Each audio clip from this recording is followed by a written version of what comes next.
Tudo certo por aí? Chegou mais uma edição do Cidadania em Pauta. Hoje você vai saber como funcionam a mesa diretora e as comissões aqui na Câmara de São José.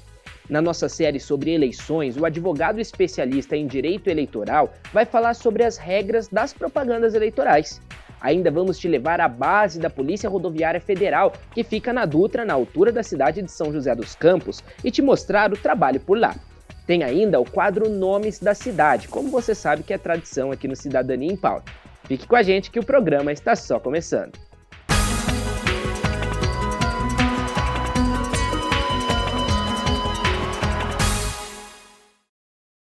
A gente abre essa edição do Cidadania em Pauta mostrando como funciona o trabalho da mesa diretora, das comissões e das frentes parlamentares aqui na Câmara de São José dos Campos.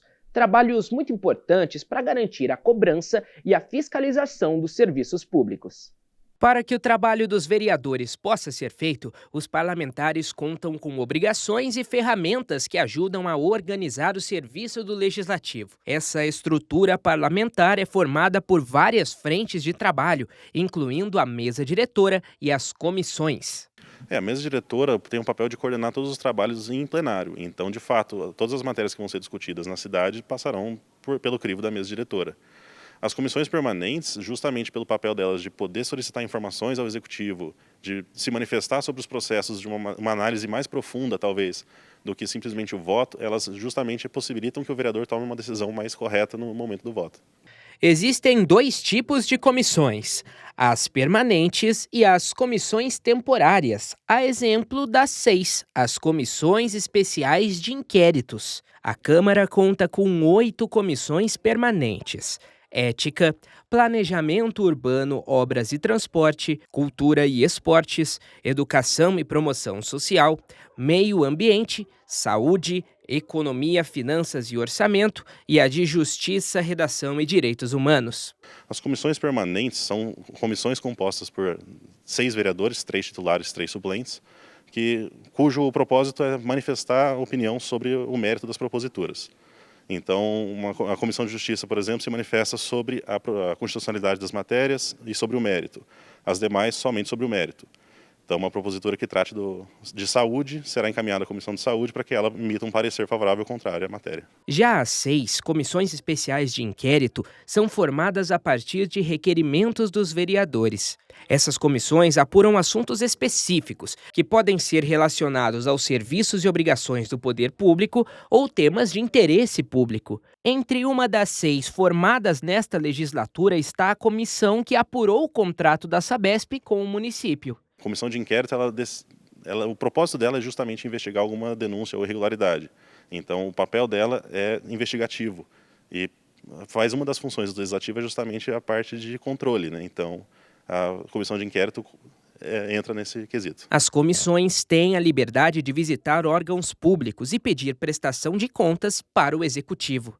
As comissões, inclusive, podem solicitar a presença de secretários municipais na Câmara Municipal, então elas podem realmente solicitar informações do Executivo para justamente auxiliar o trabalho delas no plenário. Já o papel da mesa diretora é diferente das 6. Ela é um instrumento de gestão do Legislativo, formado por 5 vereadores que organizam e definem questões administrativas. Quando a gente fala em mesa diretora, nós de fato estamos falando de uma mesa. Essa bem grande que fica aqui na parte mais alta do plenário.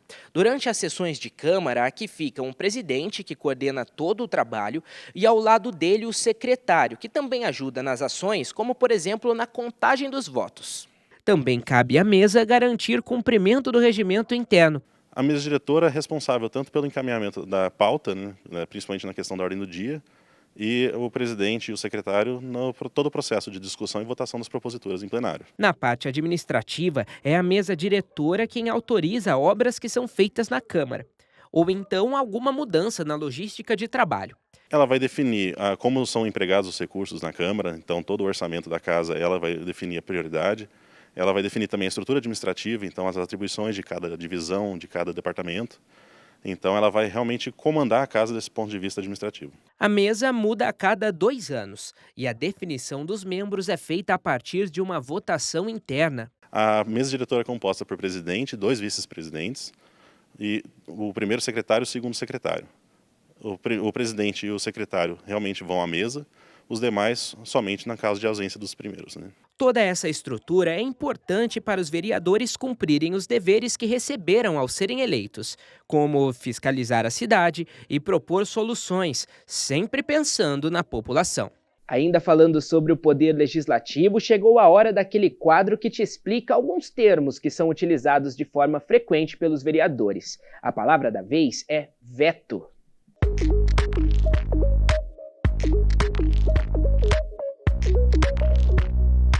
Você sabe o que é um veto?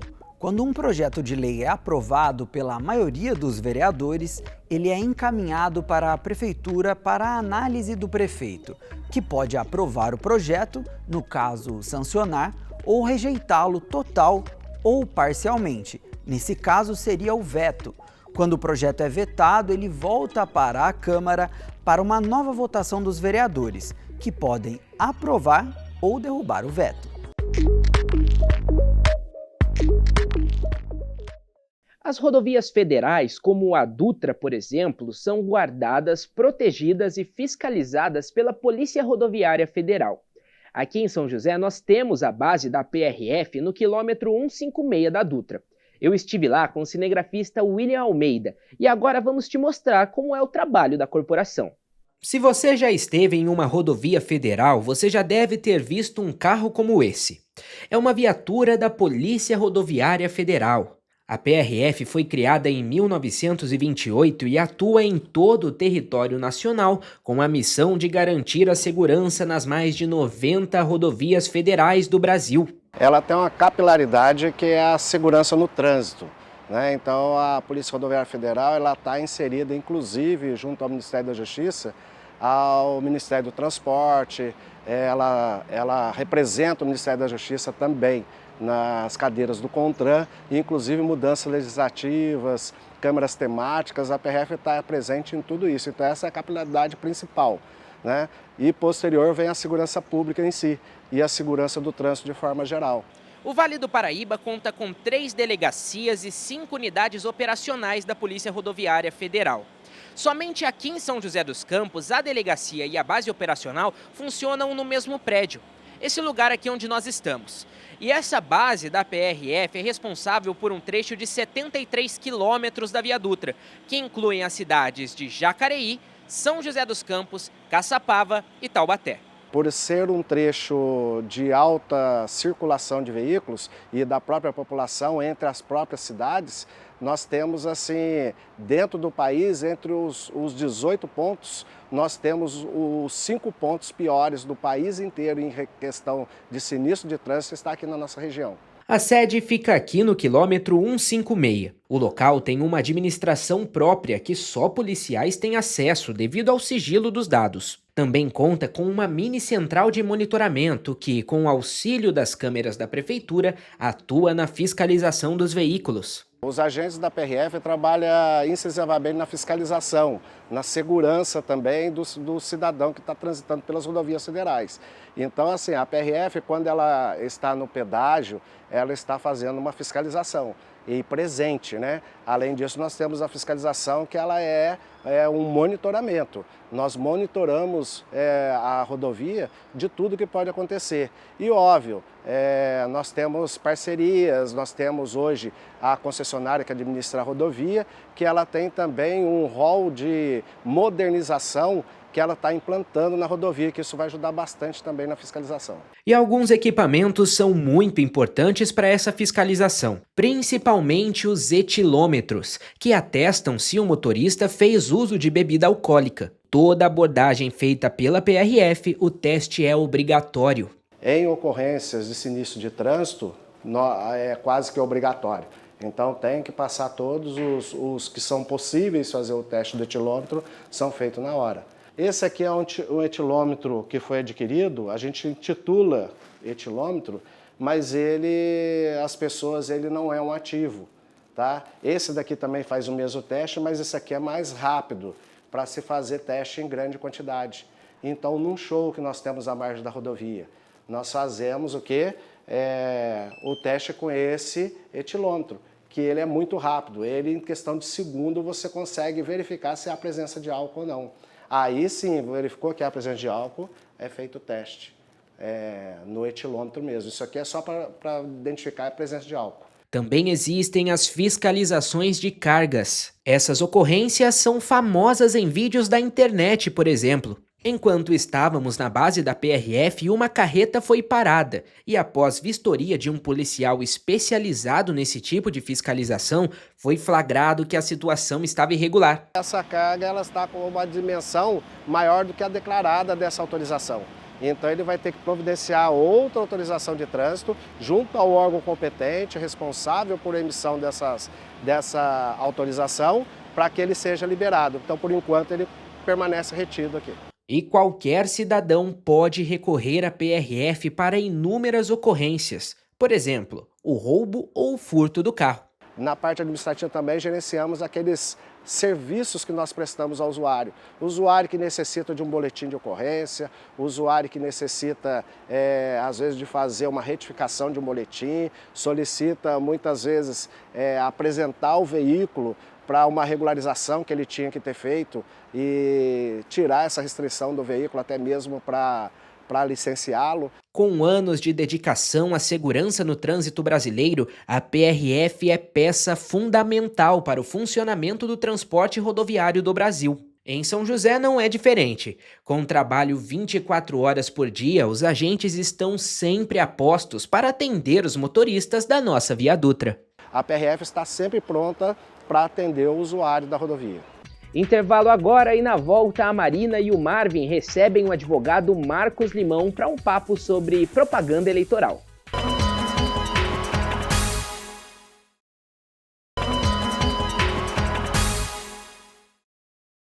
Sabe o famoso horário político?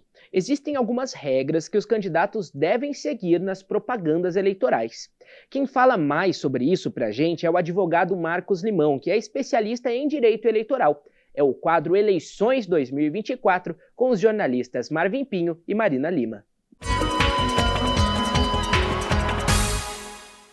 Oi, João, tudo bom? Seguimos com a entrevista a partir daqui. Se você aí tem o hábito de assistir televisão ou ouvir rádio, sabe que esse é o período da propaganda eleitoral obrigatória. Nas eleições municipais, você conhece candidatos e candidatas ao executivo e ao legislativo da cidade durante o horário reservado para veiculação gratuita.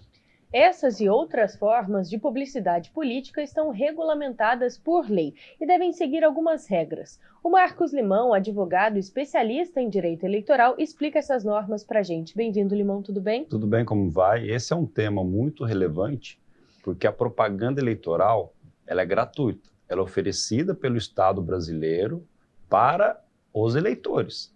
A propaganda, a gente tem que ter sempre uma noção que é um direito fundamental do eleitor e não do candidato. Porque se não for dessa maneira, como que ele poderá se informar? Hoje nós temos redes sociais, mas nem sempre foi assim. Então a televisão e o rádio, eles são veículos de comunicação importantíssimos para a divulgação das plataformas políticas eleitorais, para que os eleitores possam decidir com confiança e em quem irão votar nas eleições. É uma questão de acesso democrático, então, para todos conseguirem ver. Sim, é um direito do eleitor, muito mais do que do candidato. Bom, Marina, vamos aproveitar que a gente está falando dos eleitores e já ouvir o que eles têm a dizer, quais são as dúvidas deles a respeito desse assunto. Vamos ver o primeiro vídeo de participação aqui do pessoal das ruas. Meu nome é Márcio, sou da Zona Leste de São José dos Campos. Eu queria saber porque é obrigatório rádio e TV a propaganda eleitoral. É obrigatório porque é um direito dele, de todas as pessoas. O problema que eu vejo é que os candidatos e os partidos, eles utilizam de forma errada. Eles são muito engessados, não é nem um pouco convidativa a comunicação, se torna chato. Então as pessoas acabam não assistindo.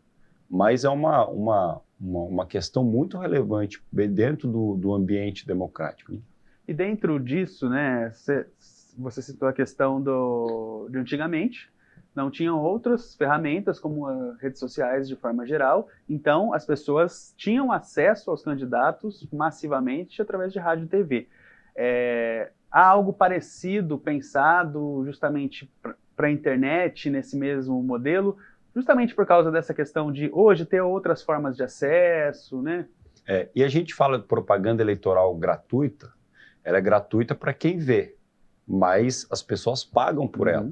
O Estado brasileiro, ele dá isenção fiscal para emissoras de rádio e televisão que deveriam pagar tributos, mas não pagam porque abrem espaço na sua programação para essa divulgação.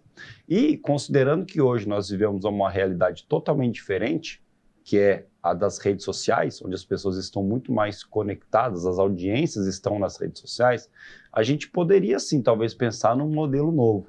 Trazer essa ideia da propaganda eleitoral gratuita que existe por rádio e da TV para as redes sociais.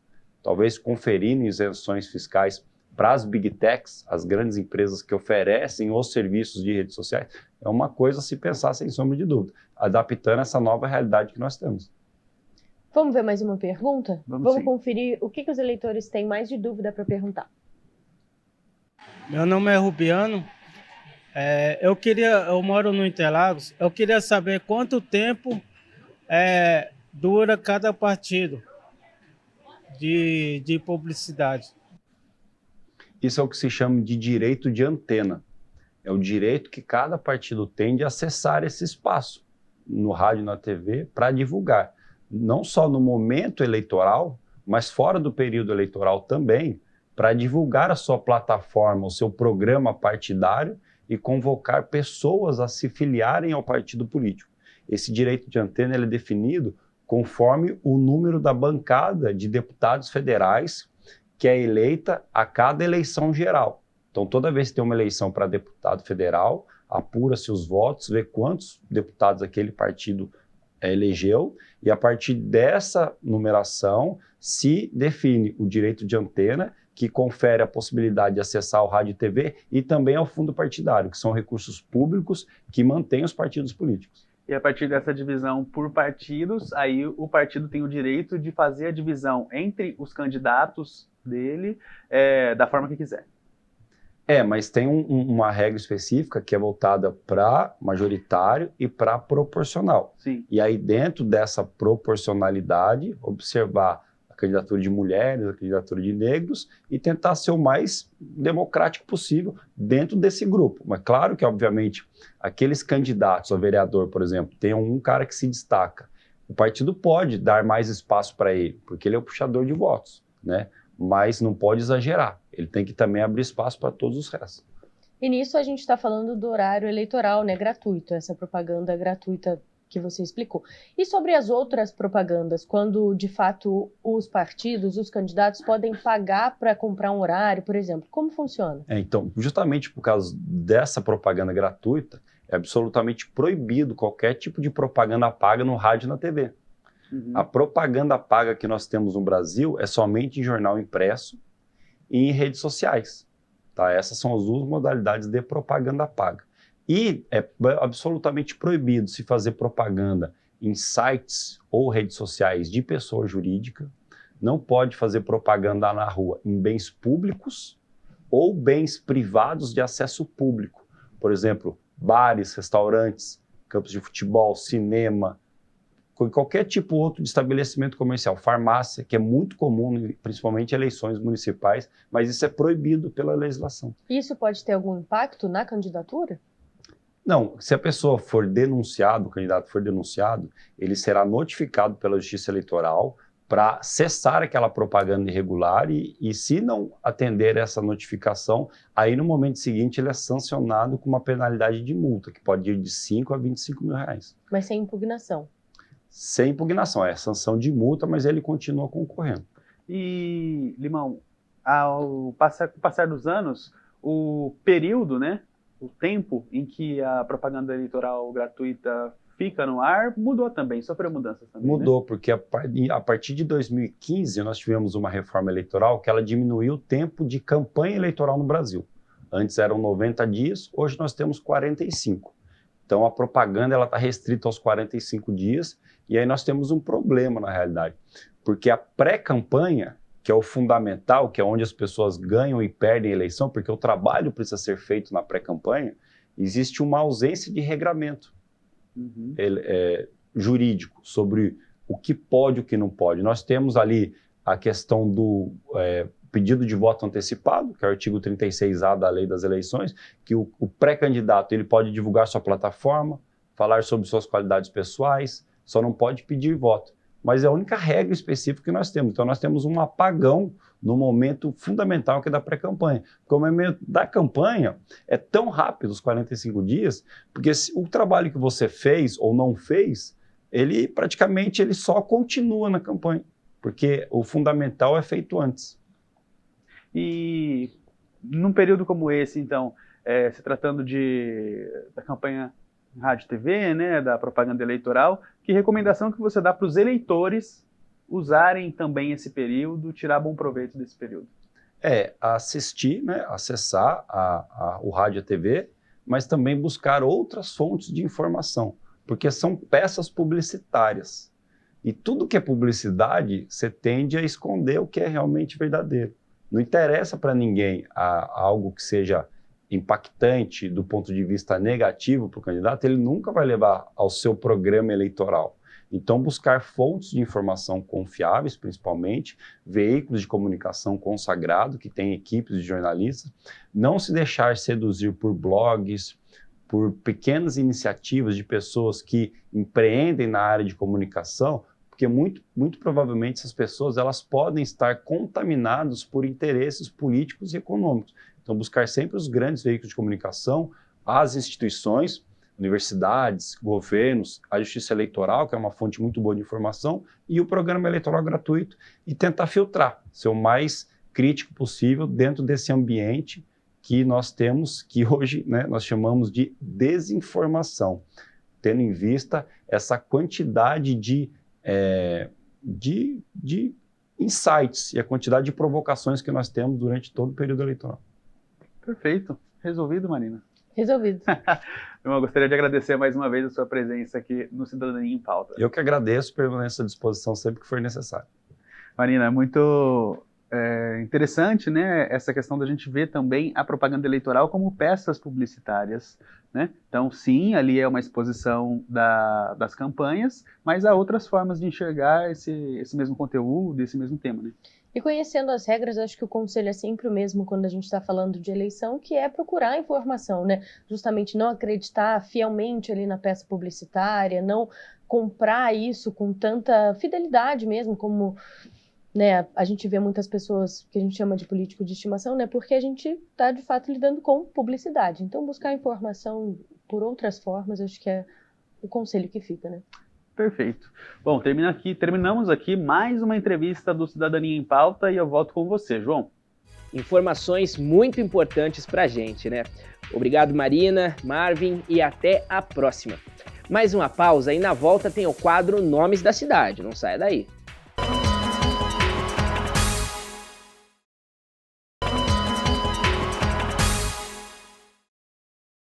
Cidadania de volta e com aquele quadro que você já conhece, né? A parte em que nós lembramos pessoas que são homenageadas aqui na nossa cidade. É o quadro Nomes da Cidade.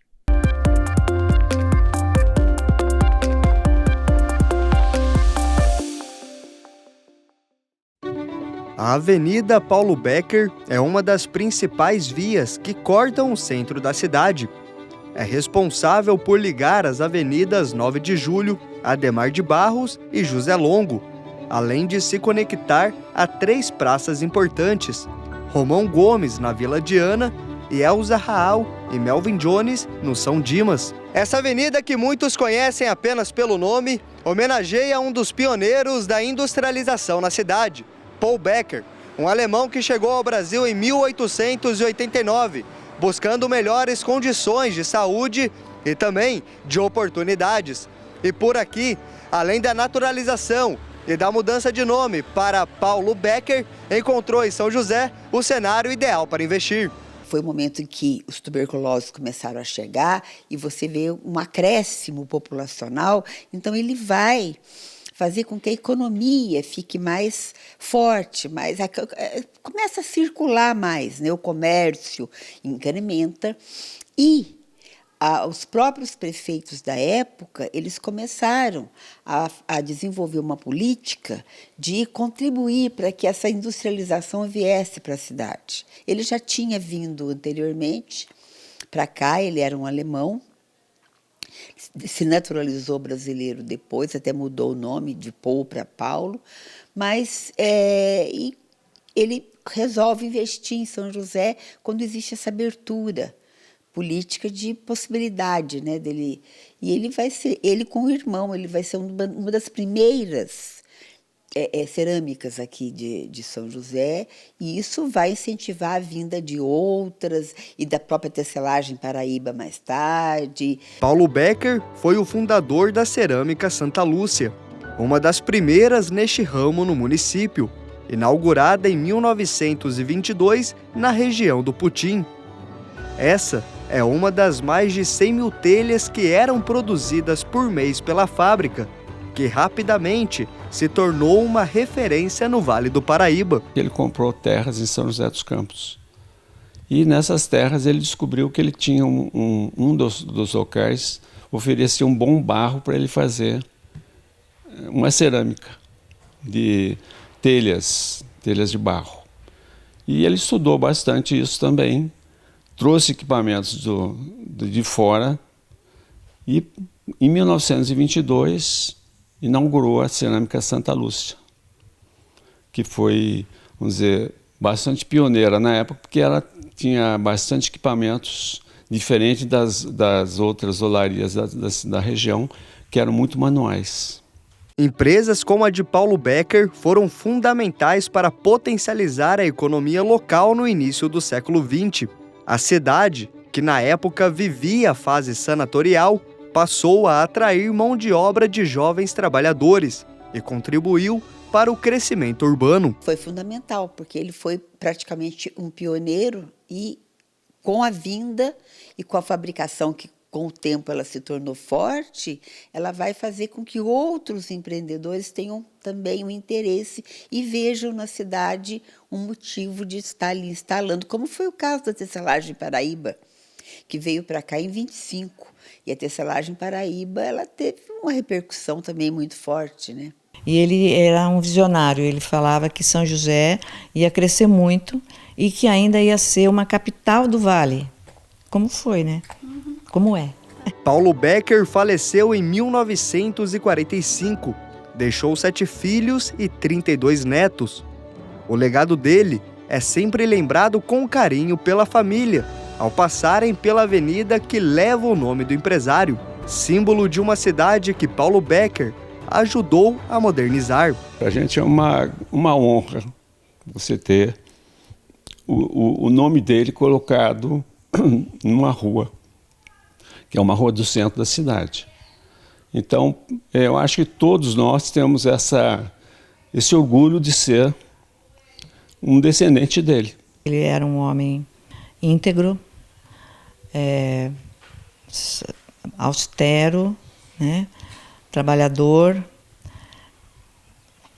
de família, né? Assim, valorizava a família, quer dizer, todos esses princípios que todos os irmãos Becker têm hoje foram pela formação que ele deu para os filhos, que era ele.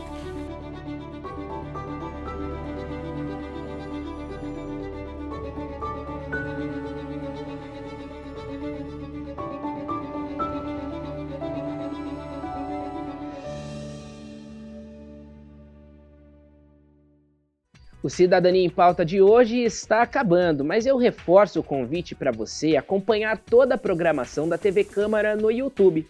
É só acessar @TV Câmara SJC. Até a próxima semana, pessoal. Tchau, tchau.